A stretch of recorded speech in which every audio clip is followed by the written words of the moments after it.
Debt-strapped Vodafone Idea and Tata Group-owned Tata Teleservices have decided to convert interest on deferred spectrum and adjusted gross revenue dues into equity, buying time to survive. After the issuance of additional equity, the government will own nearly 36% stake in Vodafone Idea and roughly 9.5% in TTML.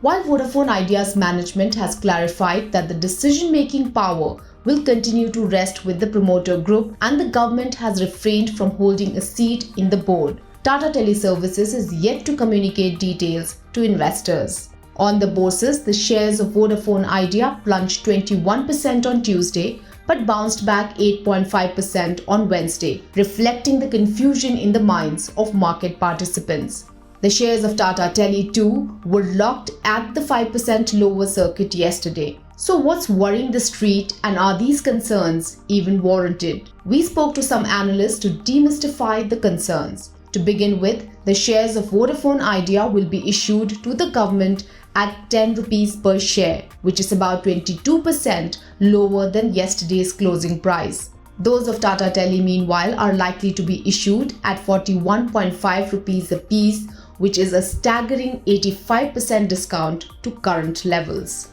As far as Idea is concerned, it is decently close to the market price. Okay, it's about 30% cheaper. Okay, now if it is TTML, then you can say it is much cheaper because the TTML price is about 300. But then again, we don't know as to what is the real value of TTML because there has been a stupendous rise for reasons not known.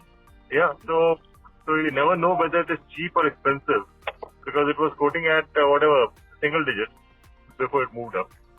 And there are no comments from the Tata management.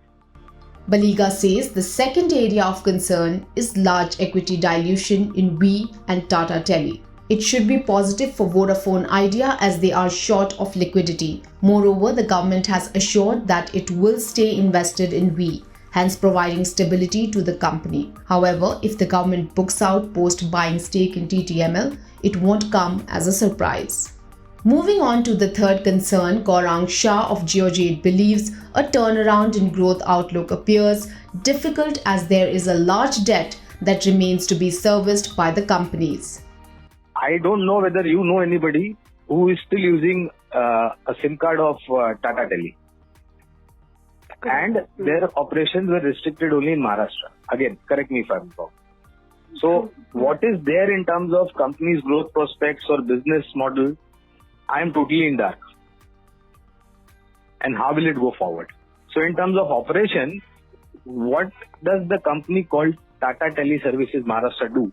We need clarification on that.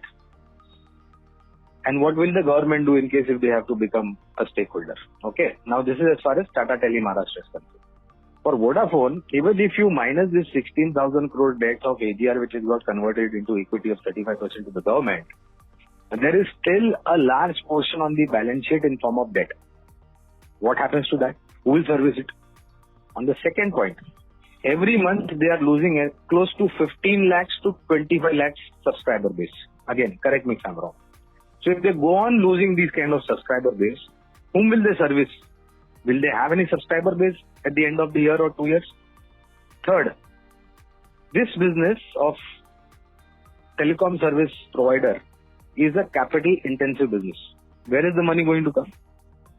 And I think if one wants to get into an investment philosophy of telecom service provider in India, then Reliance Industries because of Jio Business and Bharti Airtel are better companies. Analysts at Kotak Institutional Equities too expect the government to increase its stake in VIL further, as and when the cumulative deferred amount of 92,000 crore rupees pertaining to AGR dues and spectrum liabilities becomes payable post the end of the moratorium period. For Deven Choksi, hopes of Vi and TTML survival hangs on a possible revamp in their business models. See, currently you are only looking at this telecommunication company's business model as a B2C business model, mobility-based business model. Why don't you look at this business model as a B2B business model? Today, just example, Tata Group has got how many number of enterprises in their group? More than 100. Each of these enterprises would have multiple number of stakeholders, suppliers as well as the customers. Suppose if Tata Group converts that entire delivery mechanism online, which they are trying to do under Tata Neo, okay? In that case, I think they would be requiring the B2B connection to be given to their scope of customers, I think, who are basically taking this particular thing from them.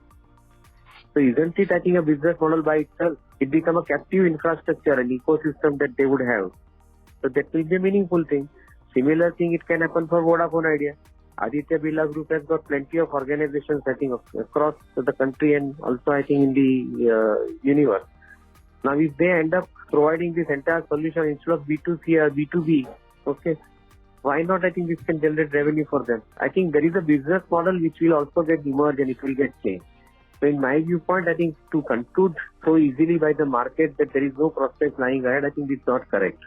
So, how would investors play the telecom theme? According to Baliga, retail investors should avoid TTML due to lack of clarity. We, on the other hand, can be looked at from short-term perspective due to government backing. For Edelweiss Securities, we remains unattractive till it has a clear roadmap to support ARPU growth. Against this backdrop, price movement in these two companies along with rival firms Bharti Airtel and Reliance Industries will be tracked by the markets today. That apart, reaction to CPI inflation and IIP data, Q3 results of Infosys, TCS and Wipro and global cues will sway the indices. If you like this video, share it and subscribe to Business Standard. For more news, views and insights, log on to www.business-standard.com. Do also follow us on YouTube, Twitter, Facebook, Instagram, Telegram and LinkedIn.